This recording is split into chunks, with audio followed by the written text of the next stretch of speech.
كما صليت على إبراهيم وعلى آل إبراهيم في العالمين إنك حميد مجيد. قال الله تبارك وتعالى في كلامه المجيد: أعوذ بالله من الشيطان الرجيم. بسم الله الرحمن الرحيم. لا أقسم بهذا البلد وأنت حل بهذا البلد ووالد وما ولد لقد خلقنا الإنسان في كبد أيحسب أن لن يقدر عليه أحد يقول أهلكت مالا لبدا أيحسب أن لم يره أحد ألم نجعل له عينين ولسانا وشفتين وهديناه النجدين فلاقتحم العقبة وما أدراك ما العقبة فك رقبة أو إطعام في يوم ذي مسغبة يتيما ذا مقربة أو مسكينا ذا متربة ثم كان من الذين آمنوا وتواصوا بالصبر وتواصوا بالمرحمة أولئك أصحاب الميمنة الذين كفروا بآياتنا هم أصحاب المشأمة علیہم نار مؤصدہ. سورۃ البلد میں اللہ تبارک و تعالی نے ابتدائے سورت میں 3 چیزوں کی قسم کھائی تھی. ایک قسم کھائی میرے اللہ پاک نے البلد یعنی مکہ مکرمہ کی، اور دوسری قسم کھائی تھی والد وما ولد آدم علیہ السلام اور ان کی اولاد کی. اور ان 3 قسموں کے بعد جو مقسم علیہ تھا یا جواب قسم تھا، جس کے بارے میں اللہ نے ارشاد فرما دیا کہ لقد خلقنا الانسان فی کبد، کہ تحقیق ہم نے انسان کو بنایا ہے مشقت میں. اور اس مشقت کے بارے میں بھی مختصراً حضرت سیدنا ابن عباس رضی اللہ تعالی عنہ کا قول مبارک ہے کہ انسان ابتدائے اول سے لے کر آخر تک ایک مشقت ہی مشقت میں ہے. کہ پہلے انسان ایک نطفے کی شکل میں ہوتا ہے، پھر اسے علقہ بنایا جاتا ہے، پھر اسے مضغہ بنایا جاتا ہے، پھر اس کی ہڈیوں پہ گوشت چڑھایا جاتا ہے، پھر اس میں نفخ روح ہوتی ہے، پھر 9 مہینے کی مدت وہ ماں کے بطن میں اندھیروں میں قید ہوتا ہے اور منتصباً مستقیماً ایسے سیدھا کھڑا ہوتا ہے، یعنی ماں کے پیٹ میں بھی بچہ لیٹا ہوا نہیں بلکہ کھڑا رہتا. اور پھر ولادت کی مشقت، ولادت کے بعد اس کے بچپنے کی مشقت کہ اب بول نہیں سکتا، مانگ نہیں سکتا، اپنے دکھ درد کو بتلا نہیں سکتا. پھر آہستہ آہستہ چلنا سیکھتا ہے، کبھی گر جاتا ہے، کبھی ٹھوکر لگتی ہے. پھر اس مشقت سے گزرنے کے بعد جوانی آتی ہے، تو پھر جوانی کے اندر طوفان ہوتے ہیں. اس کے سامنے خیر کی قوتیں بھی ہیں اور شر کی قوتیں بھی ہیں، اس کے سامنے اچھائیاں بھی ہیں اور برائیاں بھی ہیں، اور اس کے اندر قوات جو اللہ نے رکھی ہیں وہ مختلف ہیں. پھر ان قوتوں کا آپس میں ٹکراؤ ہے، شیطان وسوسہ ڈال کے گمراہ کرنا چاہتا ہے، اور اللہ کے فرشتے اور علماء حق اس کو سیدھے راستے پہ لانا چاہتے ہیں. پھر اس مشقت سے گزرنے کے بعد بڑھاپے کی مشقت ہے، پھر بڑھاپے کی مشقت کے بعد سکرات موت کی مشقت ہے. پھر سکرات موت کی اتنی عظیم مشقت ہے کہ جیسے بعض علماء نے لکھا ہے کہ اگر 70,000 تلوار کی دھار ایک آدمی کی گردن پہ آہستہ آہستہ ماری جائے تو جتنی اس سے تکلیف ہوتی ہے اتنی ہی سکرات کی تکلیف ہوتی ہے. کہ جائے کہ اللہ آسان فرما دے، اللہ تبارک و تعالی سہل فرما دے. پھر اس مشقت سے گزرتا ہے، پھر آ کر قبر میں قید ہو جاتا ہے، پھر عالم برزخ میں پورا قید ہے جب تک کہ عالم آخرت نہ آ جائے. پھر عالم قبر سے نکلنے کے بعد جب کھڑا ہوگا تو پھر جناب اسی طرح کھڑا ہے جیسے پیدا ہوا تھا. اس کے بعد اسے چلا کے میدان محشر میں لے جایا جائے گا. کوئی جس ملک میں بھی ہے وہاں سے چلے گا اور میدان حشر شام میں پہنچے گا، اور اس کو چلانے کے لیے بعض جگہ آگ کا انتظام ہوگا کہ آگ خود چلا رہی ہے اور سب کو ہانک رہی ہے اور میدان محشر میں لا رہی ہے. پھر میدان محشر میں حشر کی سختی کہ ہر آدمی کوئی پسینے میں غرق ہو گیا ہے، کوئی پسینہ گردن تک ہے، کسی کو قبر تک ہے. تو یہ گویا اس کی از اول تا آخر مشقت ہی مشقت ہے. تو اس مشقت کے اندر ایک سبق تھا. کیا مانا کہ جیسے کوئی آدمی محنت کر کے دولت کمائے، پیسہ کمائے تو خرچ کرتے ہوئے وہ سوچتا ہے. تو اللہ نے فرمایا چاہیے تو یہ تھا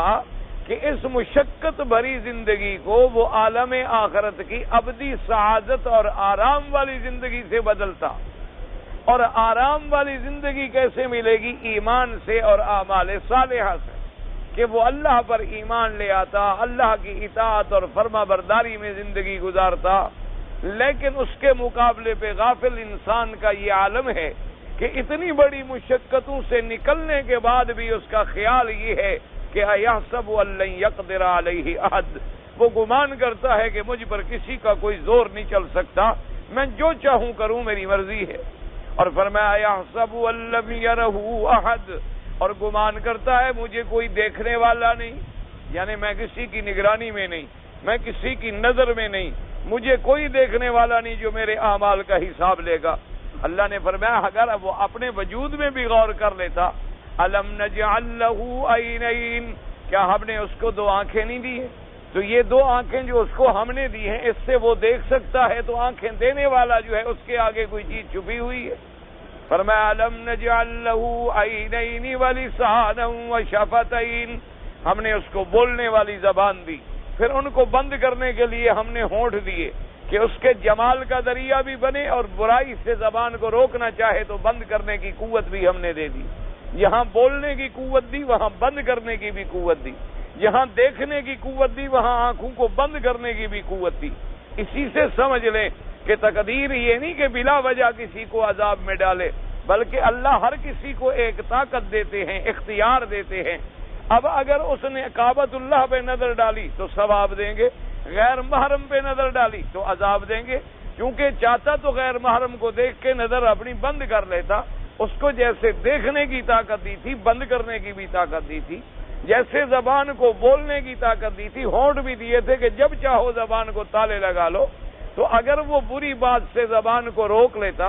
اللہ کے ذکر پہ زبان کو کھول دیتا تو کامیاب ہو جاتا. تو اس لیے فرمایا أَلَمْ نَجْعَل لَّهُ عَيْنَيْنِ وَلِسَانًا وَشَفَتَيْنِ. اب ایک سوال ہوتا تھا کہ جی پتہ نہیں اس کو بولنے کی قوت تو ہے،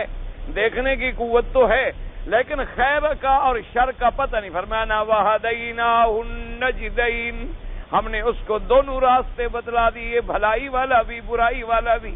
ہم نے اس کو بتلا دیا کہ یہ طریق الرحمن ہے، ہم نے بتلا دیا کہ یہ طریق شیطان ہے. ہر آدمی کو پتہ ہے کہ یہ عمل اللہ کے راضی کرنے والا ہے اور یہ عمل جو ہے اللہ کو ناراض کرنے والا ہے. آج دنیا میں کون شخص ہے جو نہیں جانتا کہ سچ بولنا اچھی بات ہے اور جھوٹ بولنا بری بات؟ کون بندہ ہے دنیا میں جو نہیں جانتا کہ چوری کرنا حرام ہے اور تجارت کرنا حلال ہے؟ کون دنیا میں ایسا بندہ ہے جو نہیں جانتا کہ اپنی بیوی حلال ہے اور غیر کی بیوی حرام ہے؟ کون نہیں جانتا دنیا کے اندر کے گالی دینا بری بات ہے اور قرآن پڑھنا اچھی بات ہے؟ ہر آدمی کو فرمایا ہم نے دونوں راستے بتلا دیے، ہدایت کا راستہ بھی بتلا دیا اور برائی کا راستہ بھی بتلا دیا، اور چلنے کی اس کو طاقت بھی دے دی، سمع و بصر بھی دے دی، دیکھنے کی قوتیں بھی دے دی کہ اب ان دو راستوں میں تم کیا اختیار کرتے ہو. اور بھلائی کا راستہ بتلانے کے لیے 1,24,000 پیغمبروں کو بھیجا. بھلائی کا راستہ بتلانے کے لیے اللہ نے آسمانوں سے کتابیں اتاری. بھلائی کا راستہ بتلانے کے لیے انبیاء کے بعد صحابہ، تابعین، تبع تابعین، ائمہ محدثین، اولیاء اللہ، عباد اللہ الصالحین، علماء امت کو بھیجا. اور برائی کے لیے شیطان اور شیطان کی ذریت کو بھیجا. تاکہ بندے کو پوری آزمائش کے بعد فیصلے کی قوت مل چکی ہے کہ اب وہ کون سا راستہ اختیار کرنا چاہتا ہے اور کون سے راستے سے بچنا چاہتا ہے۔ آج آپ دنیا میں دیکھ لیں، چاہے ایک آدمی چور ہے، ایک آدمی ڈاکو ہے، ایک آدمی قاتل ہے، ایک آدمی راہزن ہے، ایک آدمی شرابی ہے، ایک آدمی زانی ہے، ایک آدمی جواری ہے، لیکن جب اس سے پوچھیں گے وہ اپنے ہوش میں بیٹھا ہو تو آپ سے کہے گا کہ جی یہ بری بات ہے، میرے بری عادتوں میں پڑ گیا ہوں، میں برے ماحول میں پھنس گیا ہوں، میں غلط کاموں میں الجھ گیا۔ وہ سمجھتا ہے کہ یہ غلط ہے اور یہ صحیح ہے۔ فرمایا اب ہم نے سب کچھ بتا دیا تو اب تمہیں کیا کرنا تھا؟ فَلَقْتَحَمَ الْعَقَبَةَ، پھر تم نے کیوں نہ اس گھاٹی کو عبور کر لیا؟ جب ہم نے تمہیں بتا لیا کہ اس راستے سے تم جنت میں پہنچ سکتے ہو اور اس راستے سے تم جہنم میں جاؤ گے، تو تم نے اس مشقت والی گھاٹی کو عبور کیوں نہ کیا؟ اس کو گھاٹی اللہ نے قرآن میں اس لیے فرمایا کہ عبادت میں محنت پڑتی ہے، ریاضت میں محنت پڑتی ہے۔ جیسے کہ کسی شاعر نے کہا فرشتوں سے بہتر ہے انسان بننا، لیکن اس میں پڑتی ہے محنت زیادہ، ورنہ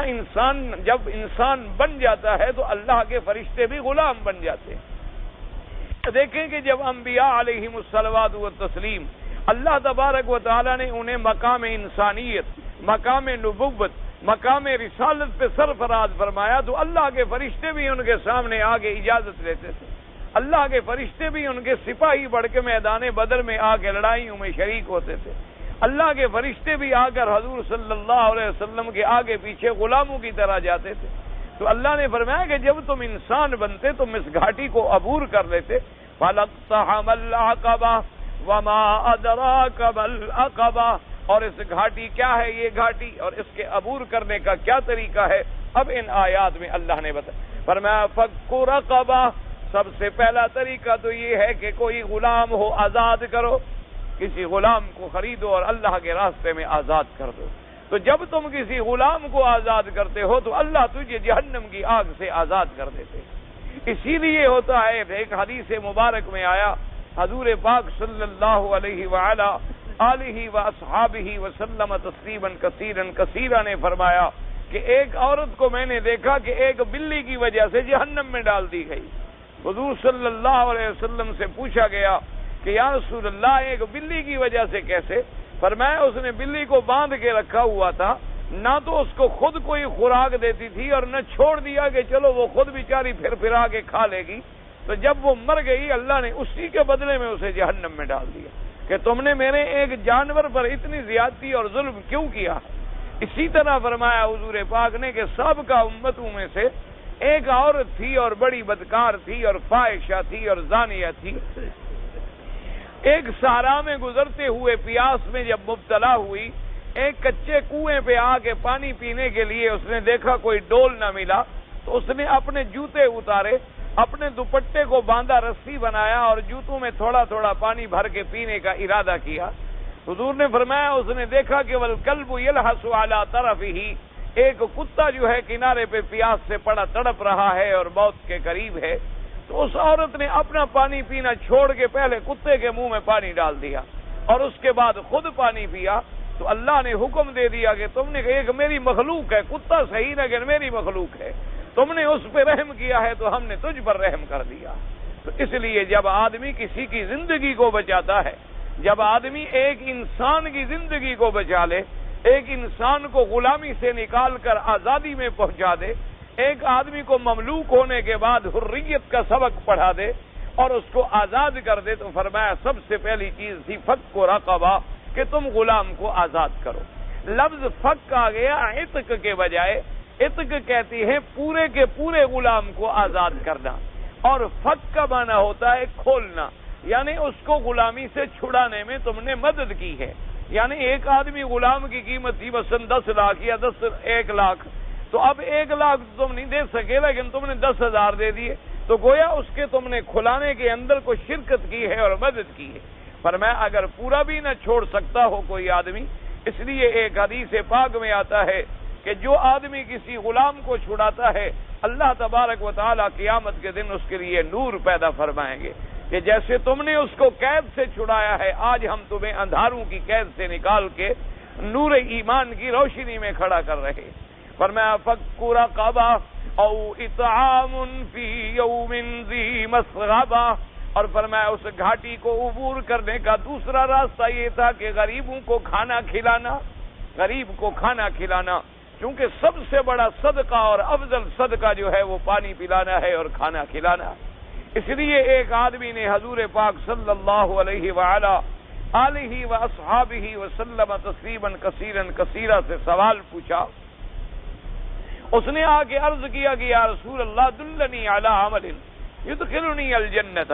مجھے آپ کوئی ایسا عمل بتلا دیں جو مجھے جنت میں پہنچا دے۔ حضور نے فرمایا کہ یاد رکھو افشاء السلام، دنیا میں سلام کثرت سے کیا کرو، السلام علیکم، ایک دوسرے پہ سلامتی کی دعائیں کیا کرو،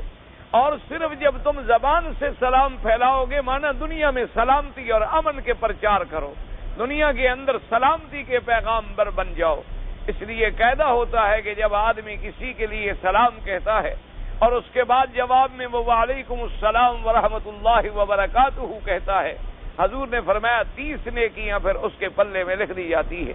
اور اللہ تبارک و تعالی اپنے اس بندے سے خوش ہوتے۔ حتیٰ کہ ایک حدیث مبارک میں آتا ہے، حضور نے فرمایا کہ کسی اپنے دوست مسلمان کو مل کے اس کے سامنے مسکرا دینا کہ السلام علیکم، کیا حال ہے، خیریت ہے، فرمایا اللہ فرماتے ہیں میرے بندے کو صدقے کا ثواب دے دو، گویا کہ اس نے خیرات کی ہے، ایک مسلمان کے دل کو خوش کیا ہے اور اس کو اچھے اخلاق سے پیش آیا ہے تو اس کو بھی صدقے کا ثواب دیا جاتا ہے۔ اور اسی طرح حضور نے فرمایا افشوا السلام، فرمایا سلام زیادہ پھیلاؤ، اور اس کے بعد حضور نے فرمایا اطعموا الطعام، اور غریبوں کو کھانا کھلاؤ۔ یہ نہیں ہے کہ جو اللہ تمہیں توفیق عطا فرمائے، کسی کو اللہ نے زیادہ توفیق عطا فرمائی ہے وہ زیادہ کھلائے، کسی کو اللہ نے 2 کھجوریں دینے کی توفیق عطا فرمائی ہے وہ 2 کھجوریں کسی کو کھلا دے۔ آپ صحابہ کی زندگی پڑھ کے دیکھیں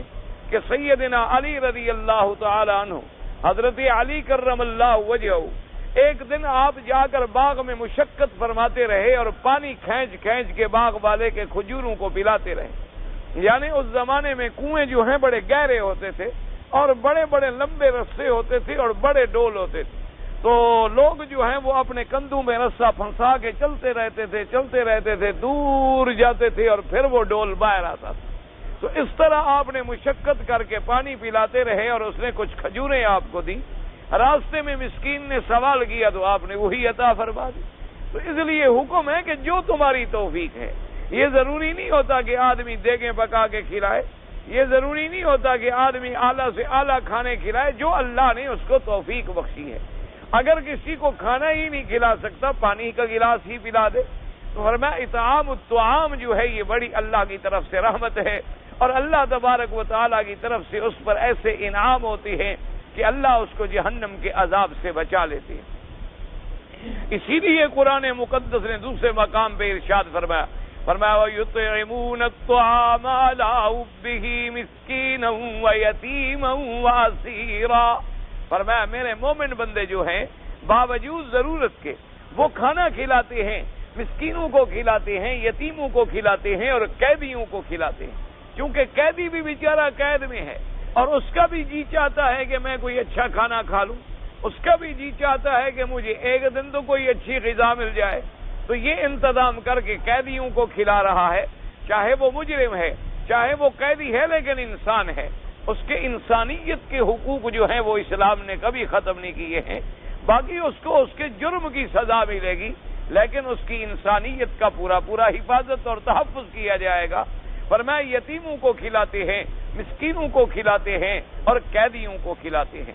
اور دوسرا کھلانے کے ساتھ یہ بھی ضروری ہے انما نطعمکم لوجہ اللہ، اور ساتھ یہ کہتے ہیں کہ ہم جو تمہیں کھلا رہے ہیں اللہ کی رضا کے لیے کھلا رہے ہیں، ہمیں کوئی بدلہ نہیں چاہیے، ہمیں کوئی ریا اور سمت اور شہرت نہیں چاہیے، کیونکہ جو عمل شہرت کے لیے کیا جائے اس عمل پہ کوئی ثواب نہیں ملتا، جو عمل ریا کے لیے کیا جائے اس پہ کوئی ثواب نہیں ملتا، جو عمل دکھلاوے کے لیے کیا جائے اس پر کوئی ثواب نہیں ملتا۔ اس لیے فرمایا فک رقبۃ او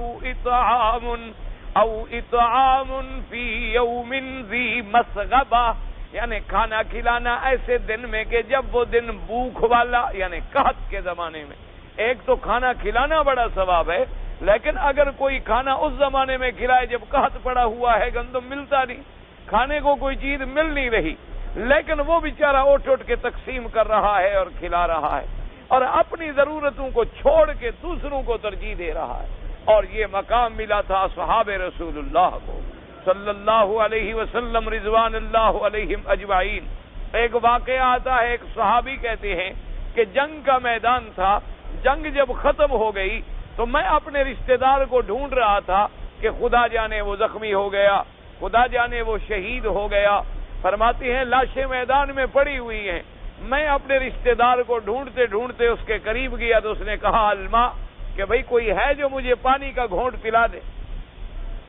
صحابی فرماتی ہیں کہ میری چھاگل میں پانی تھا، میں نے جلدی سے چھاگل اتاری کہ اس کو پانی پلاؤں تو ساتھ والے ایک زخمی نے کہا کہ الماء، تو اس نے مجھے اشارہ کیا کہ مجھے چھوڑو، پہلے اس کو پانی پلا. یعنی اس وقت جب جان لبوں پر ہے، اس وقت جب سکرات کا عالم ہے، اس وقت جب آدمی کو خود ایک گھونٹ پانی کی ضرورت ہے، اپنی جان کی پرواہ نہیں کی، کہا میرا دوسرے بھائی کو پانی پہنچ جائے. وہ کہتی ہیں میں جلدی دوڑا، اس کے پاس پہنچا تو تیسرے نے پانی مانگ لیا. اس نے اشارہ کیا کہ فوراً اس کے بعد جاؤ، میرا فکر نہ کرو. اس کے بعد میں تیسرے پہ پہنچا، پھر چوتھے نے مانگ لیا، پھر پانچویں نے مانگ لیا، پھر ساتویں نے مانگ لیا. جب میں ساتویں پہ پہنچا تو وہ شہید ہوا. پھر میں چھٹے پہ لوٹا تو اس کی سانس بھی نکل چکی تھی. 7 کے 7 آدمی شہید ہو گئے، پانی کا گھونٹ کسی کو نہیں ملا. لیکن ہر آدمی نے اپنی زندگی پر دوسرے کو ترجیح دی، اپنی زندگی پر دوسرے کے خیالات کو مقدم رکھا. اسی کا نام ایمان اور اسی کا نام اسلام ہے. یہ خیرات نہیں ہوتی مثال کے طور پر کہ گھر میں کوئی چیز زیادہ ہو گئی تو اچھا چلو جی یہ غریب کو دے دو، یا گھر میں کوئی چیز بیکار ہو گئی، اچھا جی اٹھاؤ یار یہ اب گندی ہو گئی، اب میرے پہننے کے قابل تو نہیں ہے، اب کسی مسکین کو دے دو. یا گھر کے اندر کوئی ایسی چیز پڑی ہے، یا کبھی دکھانے کے لیے اچھا جی رجب شریف کا مہینہ آ گیا ہے، معراج کی رات ہم خیرات کر کے دکھلا دیں گے. تو یہ ساری چیزیں جو ہیں ان کا اسلام سے کوئی تعلق نہیں، کیونکہ اگر معراج کی رات میں کوئی خیرات ہوتی تو سب سے پہلے معراج مناتا سیدنا ابی بکر، جو پہلا گواہ ہے معراج محمد مصطفیٰ صلی اللہ علیہ وعلی آلہ وسلم. ہم نے تو 1400 سال کے بعد حدیثوں میں معراج پڑھا، ہم نے 1400 سال کے بعد قرآن پاک میں معراج پڑھا، اور سیدنا ابی بکر رضی اللہ تعالی عنہ سب سے پہلا آدمی ہے جس نے تصدیق کی ہے معراج رسول اللہ کی صلی اللہ علیہ وسلم. کہ جب دشمنوں نے جا کے بتلایا کہ حضور فرماتی ہے مجھے معراج ہوا ہے، تو ابی بکر نے کوئی بات ہی نہیں پوچھی. اس نے کہا قضا قال رسول اللہ، جو تم کہہ رہے ہو اسی طرح میرے آقا نے فرمایا. انہوں نے کہا ابھی سن کے آ رہے، کہا صدق رسول اللہ، حضور نے سچ فرمایا ہے. لیکن ابی بکر صدیق نے کبھی رجبی نہیں منائی، ابی بکر صدیق نے کبھی 27 رجب کی رات کو خیرات نہیں کی، اصحاب رسول اللہ صلی اللہ علیہ وسلم نے کبھی خیرات نہیں کی. آج کل یہ رواج بن گئے ہیں، اور رواج کو عبادت سے بھی زیادہ لوگوں نے درجہ دے دیا ہے. یعنی اگر کوئی 27 رجب میں خیرات کر لے، اگر کوئی 12 ربیع الاول کو خیرات کر لے، اگر کوئی رجب کے مہینوں میں روزے رکھ لے تو وہ پکا عاشق رسول ہے. حالانکہ علماء کی تحقیق ہے، حضرت شیخ الاسلام ابن القیم رحمۃ اللہ علیہ نے، اور اسی طرح شیخ الاسلام ابن تیمیہ رحمہ اللہ نے، اور اسی طرح محدثین کرام نے لکھا ہے کہ رجب کے مہینے میں روزے رکھنے کے بارے میں کوئی صحیح حدیث ثابت نہیں ہے محمد مصطفیٰ صلی اللہ علیہ وعلی آلہ وصحبہ وسلم. بلکہ انہوں نے لکھا ہے کہ جتنی حدیثیں رجب کے روزوں کے بارے میں ہیں، انہوں نے فرمایا یہ تمام حدیثیں موضوع ہیں اور جھوٹی ہیں، ان کی صداقت سے کوئی تعلق نہیں. ہاں ایک آدمی ہمیشہ ہر مہینے روزے رکھتا تھا، مثلا جیسے مہینے میں 13 کی رات ہے، 14 کی رات ہے، 15 کی رات، جیسے انسان ہر ہفتے کے اندر سوموار اور خمیس کا روزہ رکھ لیتا، اگر وہ ہمیشہ رکھتا تھا اور اس نے رجب میں بھی رکھ لیا کوئی منع نہیں. لیکن بطور خاص رجب کے روزے سمجھ کے رکھنا، اس کا تعلق نہ قرآن سے ہے نہ حدیث رسول اللہ سے.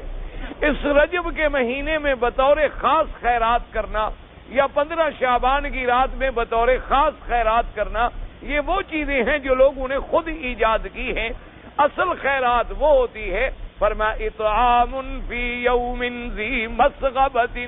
کہ جب لوگ قحط میں پڑے ہوں، لوگ بھوکوں مر رہے ہوں اور تم ان کی مدد کرو. آج کتنے مسلمان ملک ہیں، اللہ کے کعبے میں آپ ٹھنڈے دل سے غور کریں، آپ کشمیری مسلمانوں کے حال پہ غور کریں، آپ بنگلہ مسلمانوں کے حال پہ غور کریں، آپ برما کے مسلمانوں کے حال پہ غور کریں، آپ افریقن مسلمانوں کے حال پہ غور کریں۔ یعنی یقین فرمائیں، میں نے خود اخباروں میں پڑھا ہے کہ ہمارے مسلمان ملکوں میں ایک وقت کے کھانے پر عورت اپنی عصمت بیچ رہی ہے۔ ایسے لوگ موجود ہیں جو بھوک کی وجہ سے اپنی بچیوں کو بیچ رہے ہیں۔ اور میں نے خود پڑھی ہے رپورٹ ہندوؤں کی کہ ہم نے 1 لاکھ سے زیادہ مسلمانوں کو ہندو بنا دیا ہے۔ اور وجہ کیا تھی کہ کھانے کو ملتا نہیں ہے، روٹی ملتی نہیں ہے، پانی ملتا نہیں ہے، اور مسلمان اپنی مستی میں ہے۔ جس کے پاس دولت ہے وہ دولت میں گم ہے، جس کے پاس نشہ اقتدار ہے وہ اقتدار میں گم ہے۔ یعنی مسلمان ایک دن میں 5 ریال کی سگریٹ جلا سکتا ہے۔ اگر ایک مسلمان یہ فیصلہ کر لیں کہ ہم صرف اپنی سگریٹ جیسی گندی چیز چھوڑ دیں گے تو کسی مسلمان ملک میں کوئی مسلمان بھوکا نہ مرے، لیکن کسی کو کسی کا درد باقی نہیں، کسی کو کسی کا احساس باقی نہیں۔ ہر انسان یہ سوچتا ہے کہ میرے گھر میں کھانا ہے، اگر ساتھ والے کو نہ ملے تو کیا ہو گیا۔ حالانکہ اسلام کا یہ حکم ہے کہ تم اتنا اونچا مکان نہ بناؤ کہ غریب کو دھوپ نہ ملے، فرمایا اتنی اونچی دیواریں نہ کھڑی کرو کہ غریب کی ہوائیں بند ہو جائیں۔ اسلام کا حکم ہے کہ تم نے اگر گھر میں گوشت پکایا ہے، تم ہمسائے کے گھر میں گوشت نہیں بھیج سکتے ہو، اس گوشت میں پانی بھی آدھا ڈال دو، اس کو شوربے کی پلیٹ ہی بھیج دو، چلو تم گوشت کھا لو، وہ شوربے سے 2 لقمے تو کھا لے بیچارہ، پیٹ تو بھر لے۔ اسلام یہ حکم دیتا ہے کہ اگر تم نے فروٹ منگائے ہیں، تم نے پھل منگائے ہیں، تو اس کے چھلکے جو ہیں دروازے کے باہر نہ پھینکو، کوئی غریب گزرے گا جو نہیں کھا سکتا تو اس کے دل سے آہ نہ نکل جائے۔ اسلام اتنی حکم دیتا ہے، اور اسلام کا یہ حکم ہے جو تیرا جیران ہے، پھر تو جو تیرا ہمسایہ ہے، ان کے حالات کا حضور نے فرمایا جبریل آسمانوں سے کئی دفعہ اترے، فرمایا جبریل علیہ السلام یوسینی فی الجار فخفت ان یورثہ، وہ بار بار آگے کہتے کہ اللہ فرماتے میرا مدنی اپنے ہمسائے کا خیال رکھو، اپنے ہمسائے کا خیال رکھو، اپنے ہمسائے کا خیال رکھو۔ حضور نے فرمایا مجھے تو یہ ڈر لگ گیا کہ کہیں اللہ پاک شاید ہمسائے کو جائیداد میں وارث بھی نہ بنا دے۔ یعنی اتنے احکامات دیے گئے۔ اس لیے عربوں کا ایک محاورہ ہے، عرب کہتی ہیں الجار جار ولو جار، عرب کہتی ہیں بھی ہمسایہ ہمسایہ ہوتا ہے چاہے وہ ظالم ہی کیوں نہ ہو، چاہے وہ ظلم کرنے والا بھی کیوں نہ ہو، ہمسائے کے حقوق کا خیال رکھا جائے۔ ایک دن امام ابو حنیفہ رحمت اللہ علیہ، ان کا ایک ہمسایہ تھا، ان کے بارے میں آپ نے پوچھا کہ بھائی آج مجھے ہمسائے کی رات آواز نہیں آئی، کوئی معلوم ہے کوئی بیچارہ بیمار ہے کیا ہے؟ انہوں نے کہا حضرت وہ آپ کا ہمسایہ تو نشائی ہے، بھنگ پیتا ہے، شراب پیتا ہے، اور نشے میں آ کر لوگوں سے لڑتا ہے، آج پولیس والے پکڑ کے اس کو لے گئے ہیں۔ تو امام صاحب نے فرمایا کہ اچھا درس بند کر دو، تو فوراً آپ اٹھے اور سیدھا پولیس اسٹیشن پر گئے۔ پولیس اسٹیشن والے اب حیران ہو گئے کہ امام ابو حنیفہ جو بادشاہوں کے پاس بھی چل کے نہ جائیں، وہ تھانے میں آ گئے، وہ دوڑے بھاگے، حضرت کو ملے، حضرت کیا بات ہے؟ فرمایا ابھی تم نے ایک مجرم کو پکڑا ہے، ایک ملزم کو پکڑا ہے، اور میرا ہمسایہ ہے غریب، اگر اس سے کوئی رعایت ہو سکتی ہو تو کر دو۔ انہوں نے فرمایا حضرت آپ آ گئے ہیں تو یہ نشائی آدمی، بھنگی قسم کا آدمی ہے، اور پتہ نہیں آپ کو اس کا اتنا خیال کیوں آ گیا، آپ لے جائیں اس کو۔ آپ نے فرمایا اچھا اس کو چھوڑ دو، اسے چھوڑ دیا۔ تو شاگردوں نے کہا کہ حضرت آپ نے ایسا کیوں کیا؟ فرمایا کہ 20 سال ہو گئے ہیں، اس کی وجہ سے میں رات کو تہجد پڑھتا ہوں۔ انہوں نے پوچھا کہ حضرت وہ کیا وجہ ہے؟ فرمایا جب وہ نشے میں گالیاں دیتا ہے تو میں کہتا ہوں دیکھو اس کو ایک بوٹی کا نشہ ہے، اور تمہیں اللہ کی عبادت کا بھی کوئی نشہ نہیں، تمہیں اللہ تبارک و تعالیٰ کی یاد بھی نہیں جگاتی ہے، تو اس کی گالیوں سے میں جاگ جاتا ہوں، وہ گالیاں دیتا رہتا ہے، میں قرآن پڑھتا رہتا ہوں، تو بہرحال اس کا میرے اوپر بڑا احسان ہے۔ اس کو جب خبر دی گئی اور اس نے امام صاحب کا رویہ دیکھا تو شام کو آیا، کہنے لگا حضرت مجھے توبہ کرا دیں، آج کے بعد میں بھی کوئی غلطی نہیں کروں،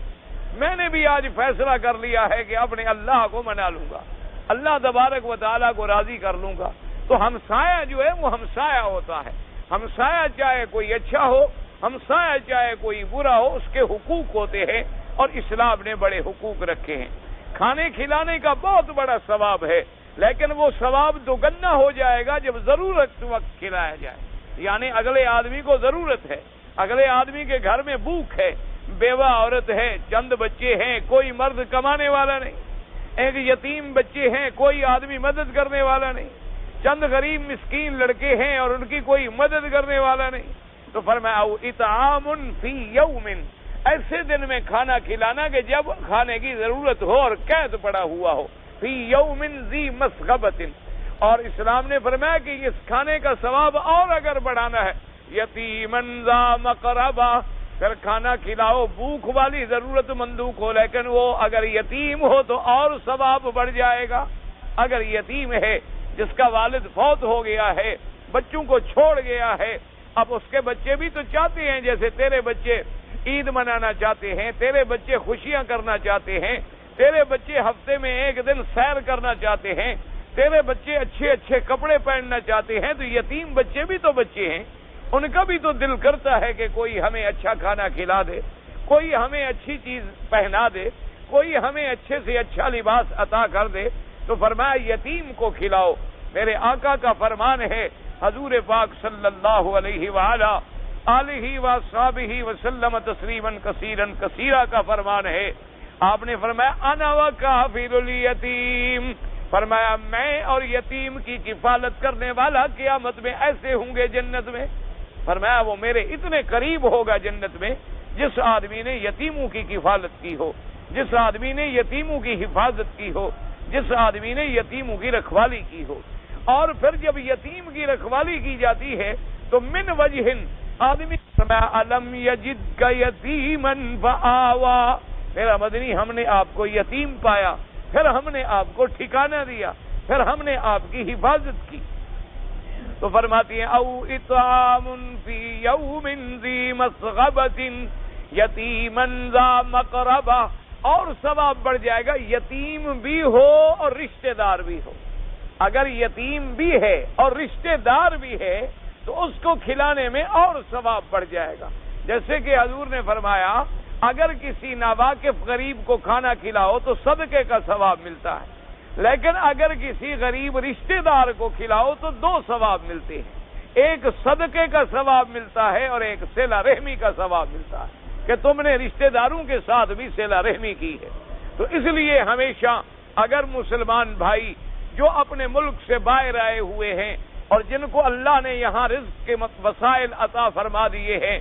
اگر اتنا ہی احساس کر لیں کہ اپنے اپنے رشتہ داروں میں غریبوں کی فہرست بنا لیں، یتیموں کی فہرست بنا لیں، بیواؤں کی فہرست بنا لیں، اور اپنی تنخواہوں میں سے معمولی سی چیز، یعنی اگر تم 5,000 کماتے ہو اور 500 غریبوں کے لیے نکال لو اور ان کی ہمدردی کرتے رہو تو تیرے لیے جنت کے راستے اور دروازے کھل جائیں گے۔ تو اگر ہر آدمی، اور اسی طرح یاد رکھے مثلا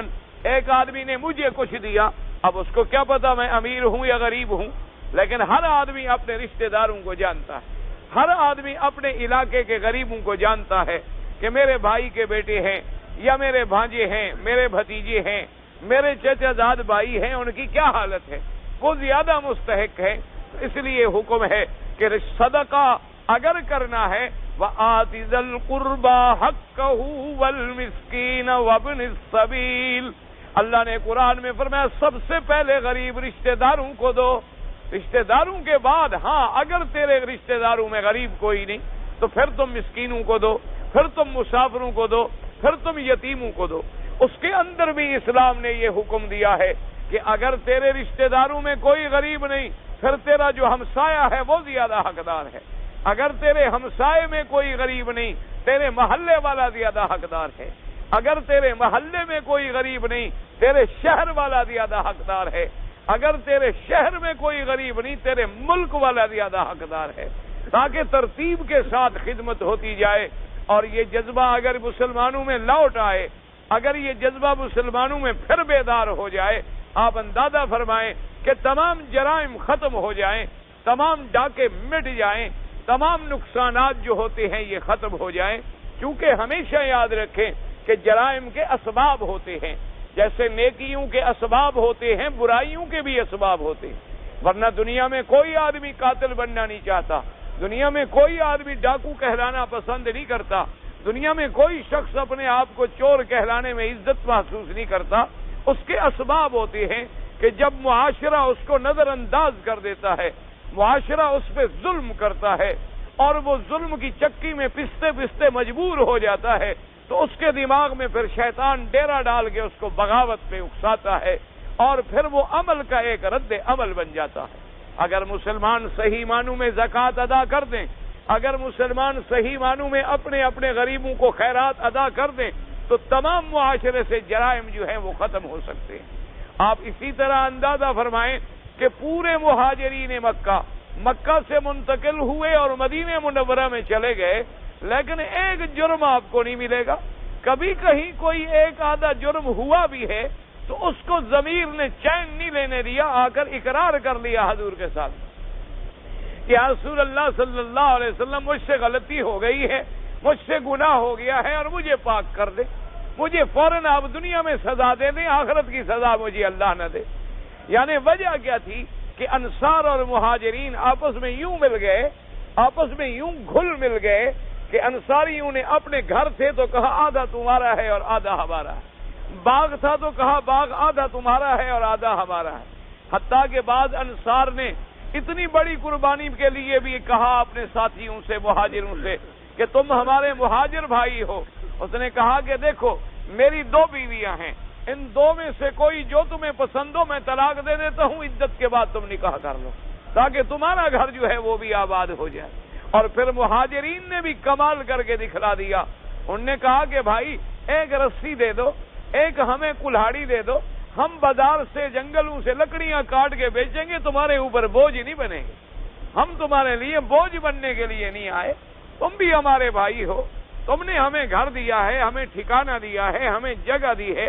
ہمیں ٹھہرنے کے لیے تم نے اپنے سینے سے لگا لیا ہے۔ اب اس کا تقاضا یہ تو نہیں ہے کہ ہم تمہارے اوپر بوجھ بن کے بیٹھ جائیں، ہم بھی محنت کریں گے اور محنت کر کے لاتے اور کہتے اس کے تم مالک ہو، جہاں چاہو خرچ کرو، کیونکہ میں تو تمہارے گھر میں ٹھہرا ہوا ہوں، میں تو بڑے آرام میں ہوں اور مفت میں کھا رہا ہوں۔ اسلام ایک ایسا معاشرہ ڈھالنا چاہتا ہے،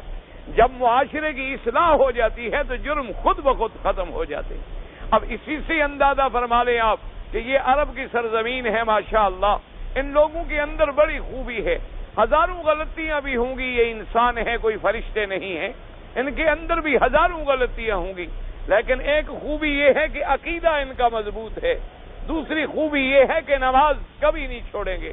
تیسری خوبی یہ ہے کہ جتنا اللہ نے دولت دی ہے باقاعدہ زکوٰۃ ادا کریں گے، اور حج تو زندگی میں ہے ہی ایک دفعہ، ہر آدمی ایک آدھا دفعہ حج کر لیتا ہے، پھر اس کے بعد نفلی حج ہے، اس کی مرضی آئے کرے مرضی آئے نہ کرے، نفلی عبادت کے اندر بھی پابندی نہیں ہوتی۔ ہم لوگ نفلی عبادت پہ زور لگا دیں گے،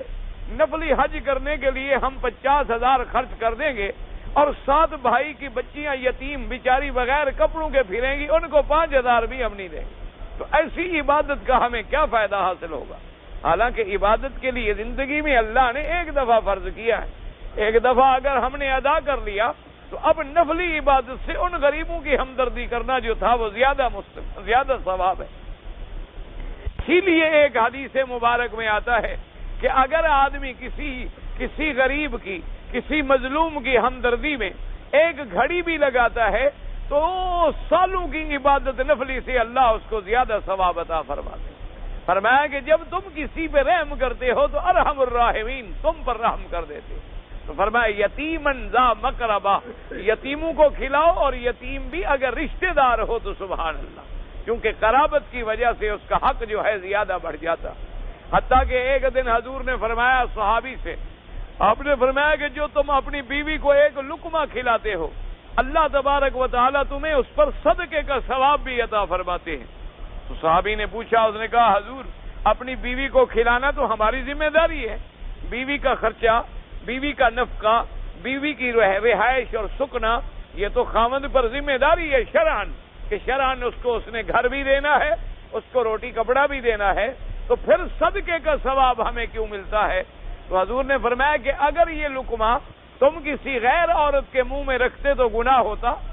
اس نے کہا ہاں حضور بالکل گناہ ہوتا۔ تو فرمایا جب تم نے غیر عورت کے بجائے اپنی بیوی کو دیا، اللہ فرماتے حق بھی ادا ہوا اور صدقے کا ثواب بھی عطا فرماتے۔ اس لیے حکم ہے کہ تم جو اپنے رشتہ داروں کو دو گے، اپنے غریبوں کو دو گے، اپنے اہل و عیال میں خرچ کرو گے اللہ تبارک و تعالی اس کے لیے زیادہ ثواب عطا فرماتے ہیں۔ فرمایا یتیما ذا مقربۃ او مسکینا ذا متربہ، فرمایا مسکین، ایسا مسکین جو مٹی میں ملنے والا، کیا مانا؟ اتنا عاجز ہو گیا ہے غریب کہ وہ مزدوری نہیں کر سکتا، اتنی عاجز ہو گیا ہے، معذور ہو گیا، اتنی عاجز ہو گیا کہ مٹی پہ پڑ گیا، یعنی مٹی سے اٹھ کے چلنے پھرنے کی طاقت بھی نہیں رکھتا۔ فرمایا ایسے مسکینوں کی مدد کرو، ایسے مسکینوں کی مدد کرو، ایسے لوگوں کی مدد نہ کرو جو بالکل کاروباری ہیں، ایسے لوگوں کی مدد نہ کرو جنہوں نے بھیک مانگنے کو ایک فیشن بنا لیا ہے، ایسے لوگوں کی مدد نہ کرو جنہوں نے چندے کو کاروبار بنا لیا ہے، ایسے لوگوں کی مدد نہ کرو جن کی زندگی ہی بھیک مانگنے میں گزر جاتی ہے۔ یہ لوگ ان کو تو نہ دینے میں ثواب ہوتا ہے، کیونکہ یہ لوگ زیادہ سے زیادہ پھر عادی ہو جاتے ہیں۔ فرمایا اپنے خیرات اور صدقے کو وہاں خرچ کرو، دیکھو کہ مسکین ہے اور ذا متربۃ، مٹی والا، کیا مانا کہ مٹی پہ پڑ گیا ہے، عاجز ہو گیا ہے، چلنے کے قابل نہیں رہا ہے، فاقے کی وجہ سے غریب اٹھ بھی نہیں سکتا، گویا کہ زمین پر پڑ گیا ہے، ایسے مسکین کی مدد کرو۔ فرمایا اطعام فی یوم ذی مسغبۃ یتیما ذا مقربہ او مسکینا ذا متربہ۔ تو یاد رکھیں کتنی چیزیں، فک رقبہ ایک چیز، اطعام یوم کھانا کھلانا۔ اب یہ تو پھر کھانا کس کس کو کھلایا جائے؟ مثلا یتیم ذا مقربہ، مسکینا ذا متربہ، ان کو کھلایا جائے۔ فرمایا ثم کان من الذین آمنوا وتواصوا بالصبر وتواصوا بالمرحمہ۔ اور ان سب چیزوں کے بعد اصل بات یہ ہے کہ وہ ایمان والا ہو۔ اگر ایمان نہ ہو تو پھر صدقے کا کیا فائدہ؟ اگر ایمان نہ ہو تو پھر خیرات کا کیا فائدہ؟ اگر ایمان نہ ہو تو پھر اعمال صالحہ کا کیا فائدہ؟ اصل فائدہ اعمال صالحہ کا تب ملے گا جب ایمان ہو۔ اگر ایمان کی دولت نہ ہو تو پھر جو دنیا میں ہم اچھے کام کرتے ہیں، مثلا کافر ہیں، انہوں نے مدرسے بنائے، انہوں نے کالج بنائے، انہوں نے یونیورسٹیاں بنائیں، انہوں نے بڑے بڑے پانی کے انتظامات کیے، بعض کافروں نے ہسپتالیں بنا دی خیراتی، تو ان کو اللہ دنیا میں بدلہ دے دیتے ہیں، لیکن آخرت میں ان کے لیے کوئی مقام نہیں۔ ان کو دنیا میں صحت مل گئی، دنیا میں اولاد مل گئی، دنیا کے اندر ان کو زیادہ سے زیادہ مال مل گیا، لیکن آخرت میں ان کے لیے کوئی بدلہ نہیں ہوتا۔ اس کی وجہ یہ ہے کہ بعض جاہل اعتراض کرتے ہیں کہ دیکھو جی جب اس نے اچھا کام کیا ہے تو اس کو بدلہ بھی ملنا چاہیے۔ تو حضور پاک نے ایک جواب کے اندر سارا مسئلہ حل فرما دیا۔ حضور پاک کی خدمت میں بی بی عائشہ صدیقہ رضی اللہ تعالی عنہا و ارضا، آپ کی زوجہ مطہرہ نے ایک دن پوچھا، اس نے کہا حضور فلاں آدمی جو قریش میں گزرا ہے تھا تو کافر، تھا تو مشرک، لیکن تھا بڑا سخی، بڑے لوگوں کو کھانے کھلاتا تھا، غلاموں کو چھڑاتا تھا، اور بڑے بڑے مصیبت زدہ لوگوں کی امداد کرتا تھا، اس کو اس کا آخرت میں کوئی فائدہ تھوڑا بہت ملے گا؟ حضور نے فرمایا کہ بالکل نہیں ملے گا، کیونکہ جب اس کا آخرت پر ایمان ہی نہیں تھا تو پھر آخرت میں فائدے ملنے کا سوال ہی پیدا نہیں ہوتا۔ جب وہ آخرت کو مانتا ہی نہیں، جب وہ اللہ تبارک و تعالیٰ کے جزا اور سزا کا قائل ہی نہیں، جب اس کے نزدیک جنت اور جہنم کا کوئی فلسفہ ہی نہیں، تو پھر ایسے بندے کو خدا کی وہاں بدلہ دے؟ وہاں تو بدلہ اسی کو ملے گا جس کا ایمان بھی ہو، جس کا اللہ پر ایمان ہو، اللہ کے رسولوں پر ایمان ہو، اللہ کی کتابوں پر ایمان ہو، موت اور اس کے بعد حیات پر ایمان ہو، آخرت اور حشر اور نشر اور جنت اور جہنم پر ایمان ہو۔ تو جس نے ساری زندگی ربنا آتنا فی الدنیا کہا ہے تو اللہ نے بھی اس کو صرف دنیا میں دیا ہے، لیکن جب مومن کہتا ہے ربنا آتنا فی الدنیا حسنۃ وفی الآخرۃ حسنۃ وقنا عذاب النار، کہ اے رب ہمیں دنیا میں بھی بھلائیاں عطا فرما اور ہمیں آخرت میں بھی بھلائیاں عطا فرما، تو جس پہ ایمان ہوگا وہی بدلہ ملے گا، ایمان ہی نہ ہو تو بدلہ کیوں ملے؟ اس لیے فرمایا ثم کان من الذین آمنوا، اس کے بعد شرط یہ ہے کہ، لیکن یاد رکھو ثم ہے نا بعد میں، یہ نہیں کہ پہلے خیرات کرے صدقہ کرے پھر ایمان لے آئے، حالانکہ ایمان تو پہلے ہوتا ہے، ایمان اول ہوتا ہے اور اعمال بعد میں ہوتے۔ اگر ایمان ہی نہ ہو تو پھر اعمال کی تو کوئی حیثیت ہی نہیں ہے، لیکن یہاں ذکر کیا گیا ایمان کو بعد میں اور اعمال کو مقدم ذکر کیا گیا، تاکہ اعمال کی اہمیت کا اندازہ ہو کہ اگر عمل اچھے نہ ہوں تو گویا ایمان ہے ہی نہیں، کیونکہ ایمان کے بعد اگر کوئی ترتب ہی نہیں ہو رہا، ایمان کے اثرات ہمارے اوپر نظر ہی نہیں آ رہے، تو پھر صرف ایمان زبان کا نام تو نہیں ہے، یا صرف ایمان دل میں سوچنے کا نام تو نہیں ہے۔ ایمان تو نام اسی کا ہے کہ دل میں تصدیق ہو، زبان پہ اقرار ہو، اور پورے بدن سے، ارکان سے، جوارح سے اس کی تصدیق ہو۔ اس لیے فرمایا ثم کان من الذین آمنوا، ثم تراخی کے لیے ہوتا ہے، لیکن یہاں اصطلاح علماء میں کہتے ہیں ثم رتبی، یعنی یہ رتبہ بیان کیا جا رہا ہے، یہ آگے پیچھے کا مرتبہ نہیں، صرف مرتبہ بیان ہو رہا ہے، نمبر نہیں بیان ہو ایک۔ اور بعض علماء نے اس کا ایک اور بڑا پیارا جواب دیا، انہوں نے فرمایا ثم کان من الذین آمنوا، اللہ فرماتی ہیں یہ سارے کام بھی کرے لیکن اس کے بعد ایمان پہ موت بھی آئے، یعنی موت بھی ایمان پہ آئے۔ اس لیے ایمان کا ذکر آخر میں کیا گیا، کیونکہ جب تک موت ایمان پہ نہیں ہوگی تو کوئی نتیجہ نہیں نکلے گا۔ انما الاعمال بالخواتیم، اعمال کی دار و مدار جو ہے وہ خاتمے پر ہے۔ اگر آدمی ساری زندگی نیک عمل کرتا رہا لیکن مرنے سے پہلے اللہ معاف کرے قادیانی بن گیا، مرنے سے پہلے اللہ معاف کرے آغا خانی بن گیا، مرنے سے پہلے اللہ معاف کرے رافضی بن گیا، مرنے سے پہلے اللہ تبارک و تعالی معاف کرے متفرق ضالہ میں شامل ہو گیا، تو برباد ہو گئی کمائی زندگی کی۔ فرمایا ثم کان من الذین آمنوا، اور یاد رکھو مسلمانوں، اللہ نے فرمایا وتواصوا بالصبر وتواصوا بالمرحمہ، صرف ایمان نہیں بلکہ لوگوں کو صبر کی بھی وصیت کرے اور رحم کرنے کا بھی سبق سکھلائے۔ تو مومن کے لیے تبلیغ بھی واجب ہے۔ یاد رکھو ہر مومن کے لیے تبلیغ کرنا جو ہے وہ ضروری ہے کہ ہر بندہ اللہ کے دین کا مبلغ بنے، ہر بندہ اللہ کے دین کا تبلیغ کرنے والا بنے۔ قرآن نے جہاں جہاں بھی فرمایا، دو جگہ پر فرمایا والعصر ان الانسان لفی خسر الا الذین آمنوا وعملوا الصالحات وتواصوا بالحق وتواصوا بالصبر، وہاں بھی فرمایا تواصی بالحق جو ہے مومن کے لیے لازم ہے، جیسے یہاں فرمایا تواصوا بالصبر، صبر کی وصیت اور نصیحت کرنا جو ہے مسلمان پہ لازم ہے۔ جیسے قرآن کہتا ہے کنتم خیر امت اخرجت للناس تأمرون بالمعروف وتنہون عن المنکر، اور جیسے میرے آقا نے فرمایا بلغوا انی ولو آیہ، حضور نے فرمایا تمہیں ایک آیت بھی آتی ہے، ایک حدیث بھی آتی ہے تو دوسرے کو پہنچاؤ، دوسرے کو تبلیغ کرو، اللہ کا دین پہنچاؤ۔ تو لہذا ہر آدمی، ہر مسلمان جو ہے وہ مبلغ ہے۔ اور یاد رکھو اگر مسلمان اپنے عمل پہ قائم ہو تو حقیقتاً مبلغ ہے۔ کیا معنی؟ مثال کے طور پر یعنی آپ یورپ میں جائیں، آپ کافروں کے ملکوں میں سفر کر رہے ہیں، اگر ایئرپورٹ پہ آپ آ گئے یا جہاز میں آپ آ گئے، نماز کا وقت ہو گیا، آپ ان سے پوچھیں گے کہ جناب مجھے وضو کرنا ہے، وہ پانی کی جگہ کہاں ہے؟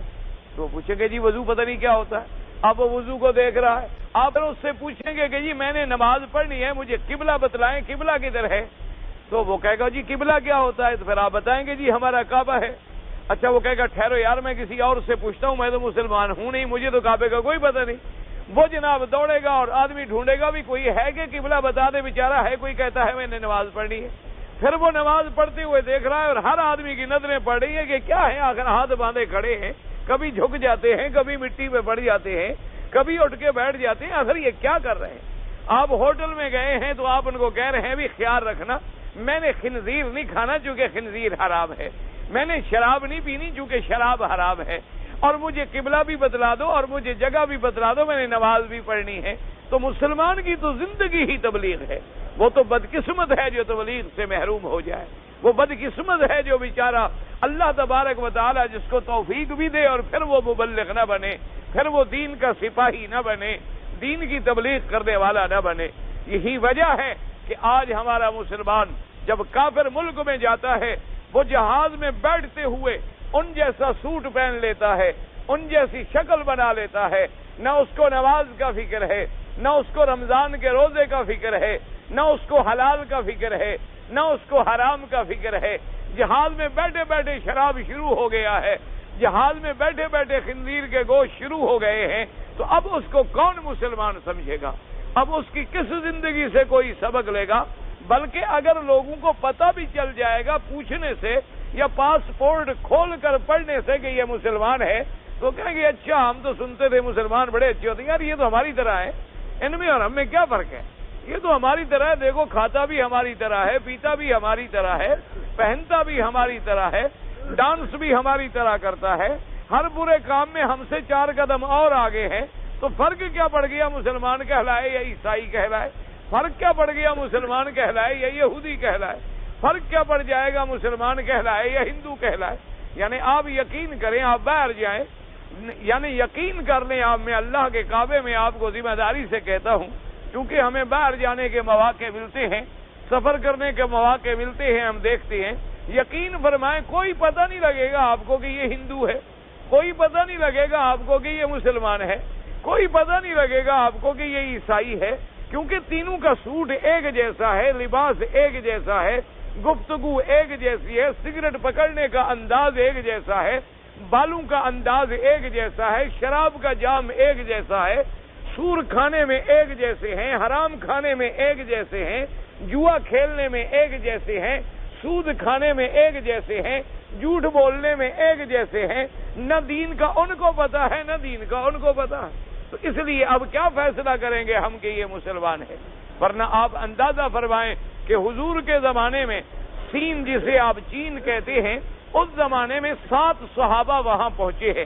7 صحابہ کی وجہ سے آج بھی اللہ کا فضل ہے کہ لاکھوں مسلمان وہاں موجود ہیں، یعنی جہاں جہاں صحابہ گئے، جہاں جہاں عرب تاجر گئے، وہاں ملک کے ملک مسلمان ہو گئے، جہاں کوئی عرب کا اللہ کا عالم پہنچا ہے، ملکوں کے ملک اس نے مسلمان کر ڈالے ہیں۔ آپ سارے بزرگوں کی زندگی پہ نظر ڈالیں، معین الدین اجمیری رحمۃ اللہ علیہ کی زندگی پہ نظر ڈالیں، اسی طرح عبد القادر رحمۃ اللہ علیہ کی زندگی پہ نظر ڈالیں، نظام الدین اولیاء رحمۃ اللہ علیہ کی زندگی پہ نظر ڈالیں، علی حجویری رحمۃ اللہ علیہ کی زندگی پہ نظر ڈالیں، کیا ان کے نام آپ کو بتاتے ہیں؟ وہ آپ کے ملک کے تھے، یہ سارے لوگ عرب سے گئے تھے اور وہاں جا کے ایک ایک بندہ گیا اور 99 لاکھ مسلمان کر ڈالا،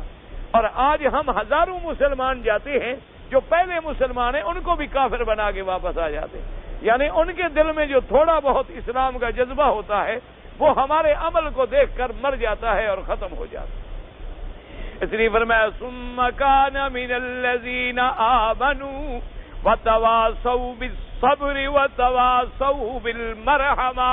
صبر کی بھی تلقین۔ صبر کیا مانا؟ مصیبت پہ صبر کرنا۔ صبر کیا مانا؟ گناہوں سے اپنے آپ کو روکنا، یہ بھی صبر ہے۔ نیکی پہ جمے رہنا، یہ بھی صبر ہے۔ تو یہ وصیت کریں گناہوں سے بچو اور نیکی پہ جمو، اور کوئی مصیبت آ جائے تو یا کیا کہنا؟ انا للہ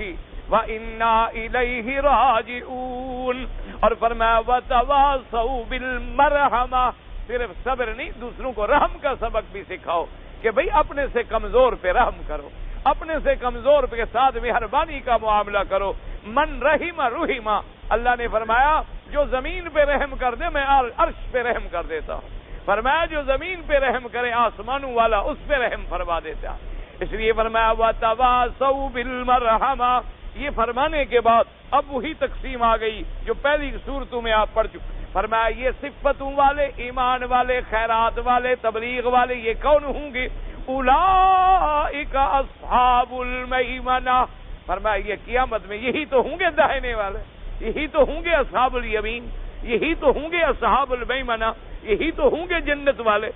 والذین کفروا بآیاتنا هم اصحاب المشأمہ، اور فرمایا جنہوں نے کفر کیا میری آیات کے ساتھ وہی ہوں گے بائیں والے، وہی ہوں گے جہنم والے۔ علیہم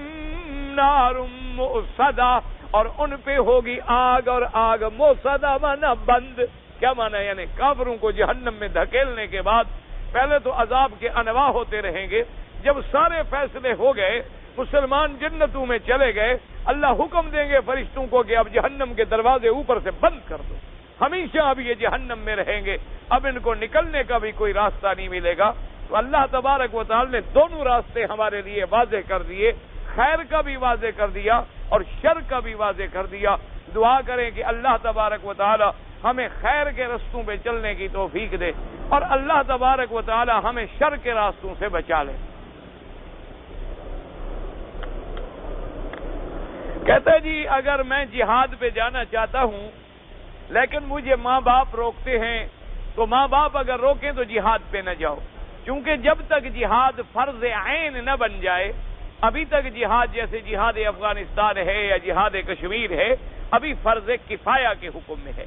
فرض کفایہ کے لیے ضروری ہے کہ والدین اجازت دیں، اگر والدین اجازت نہ دیں تو پھر والدین کی خدمت کرنا جو ہے وہی جہاد ہے۔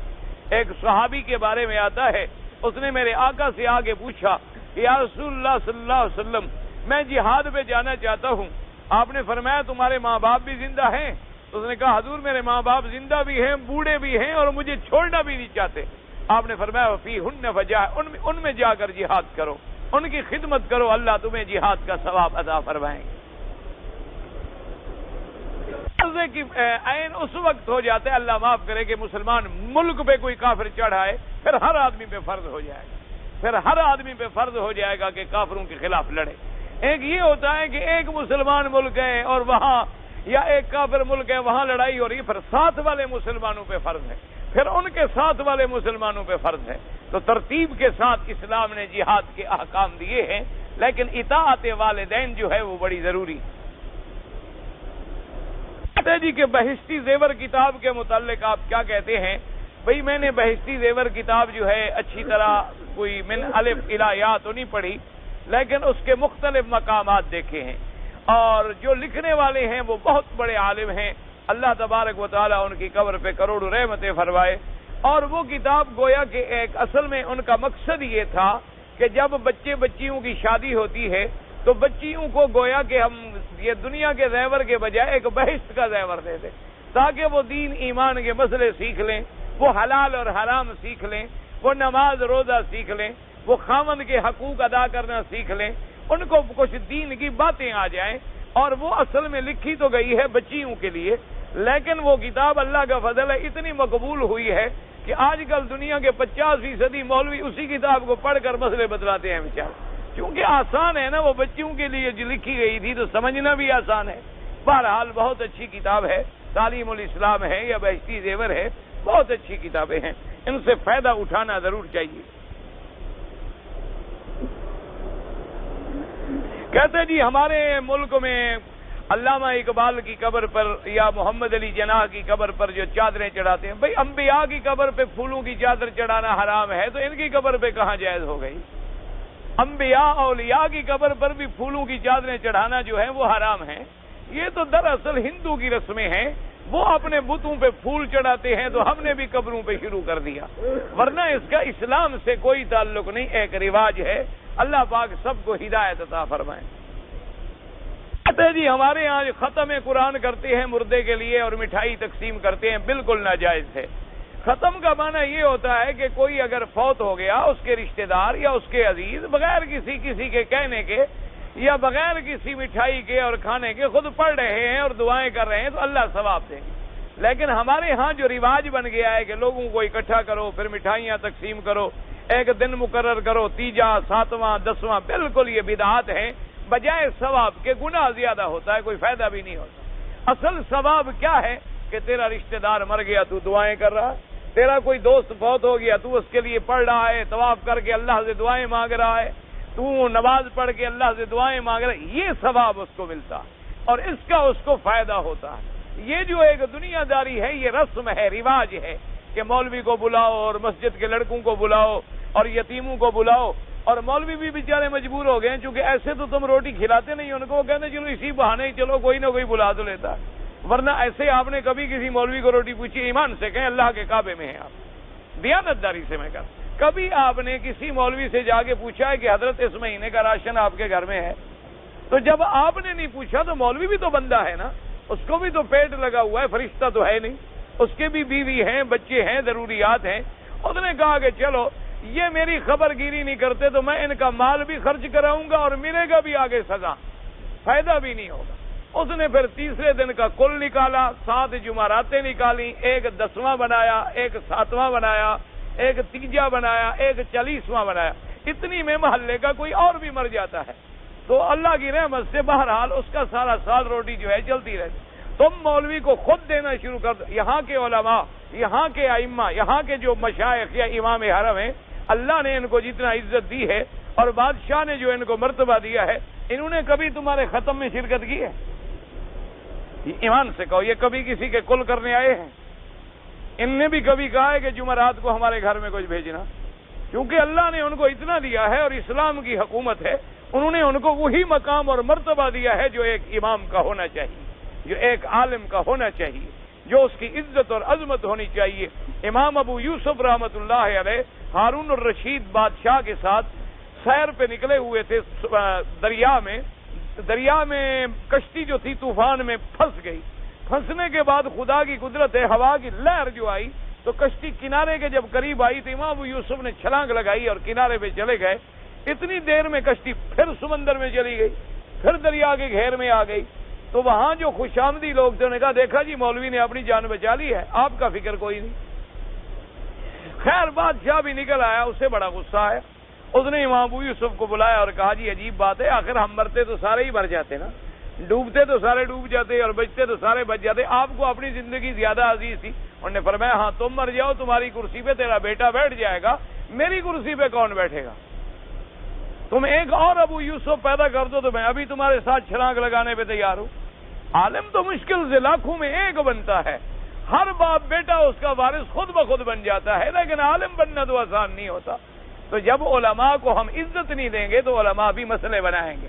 یہ اقتصادی مسئلہ ہے، اس کا اسلام سے کوئی تعلق۔ آپ اپنے عالم کو محلے میں ہیں، آپ محلے والے اس کو بے غم کر دیں کسی بات سے، اگر وہ یہ بدعت کرے تو مجھے گالیاں دیں، جو مرضی ہے، جتنا گالیاں مجھے میری طرف سے آپ کو اجازت ہے۔ یہ مسئلہ کوئی نہیں ہے، تیجا ساتواں سب بدعت ہیں۔ اتحیات پر اشہد اللہ الہ الا اللہ انگلی ہلانا سنت ہے۔